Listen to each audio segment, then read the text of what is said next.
ഒരു രാത്രി കൊണ്ട് ഒരു മുഴുവൻ ഗ്രാമം അപ്രത്യക്ഷമായാൽ നിങ്ങൾ വിശ്വസിക്കുമോ? രാജസ്ഥാനിലെ ജയ്സൽമേരിന് സമീപമുള്ള കുൽധാര ഒരു കാലത്ത് നൂറുകണക്കിന് കുടുംബങ്ങൾ താമസിച്ചിരുന്ന ഗ്രാമമായിരുന്നു.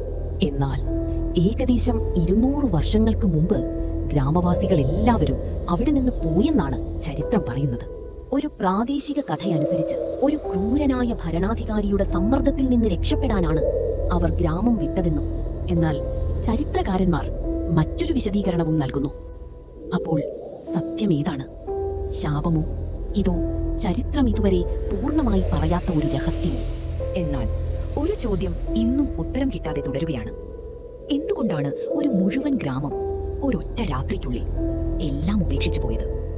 അവർ വീടുകളും ക്ഷേത്രങ്ങളും സ്വത്തുകളും എല്ലാം പിന്നിലാക്കി. അതിലും വിചിത്രമായ കാര്യം, ആ ഗ്രാമത്തിലേക്ക് പിന്നീട് സ്ഥിരമായി താമസിക്കാൻ ശ്രമിച്ച പലരും രാത്രിയിൽ അസ്വാഭാവിക അനുഭവങ്ങൾ ഉണ്ടായതായി പറഞ്ഞിട്ടുണ്ട്. ഇത് വെറും ഭയത്തിന്റെ സ്വാധീനമാണോ, അതോ ആ ഗ്രാമത്തിൽ ഇന്നും മറഞ്ഞു കിടക്കുന്ന ഒരു രഹസ്യമുണ്ടോ? എന്നാൽ ചരിത്രകാരന്മാർ മറ്റൊരു വിശദീകരണവും നൽകുന്നു. അവരുടെ അഭിപ്രായത്തിൽ ജലക്ഷാമം, സാമ്പത്തിക പ്രതിസന്ധി, വ്യാപാര മാർഗങ്ങളിലെ മാറ്റം ഇവയൊക്കെയാകാം ഗ്രാമം ഉപേക്ഷിക്കപ്പെടാൻ കാരണമായത്. അതിനുള്ള തെളിവുകൾ ചരിത്രരേഖകളിലും കണ്ടെത്താൻ കഴിയുന്നുവെന്ന് ചില ഗവേഷകർ പറയുന്നു. അപ്പോൾ നിങ്ങളുടെ അഭിപ്രായം കമന്റിലൂടെ അറിയിക്കുക.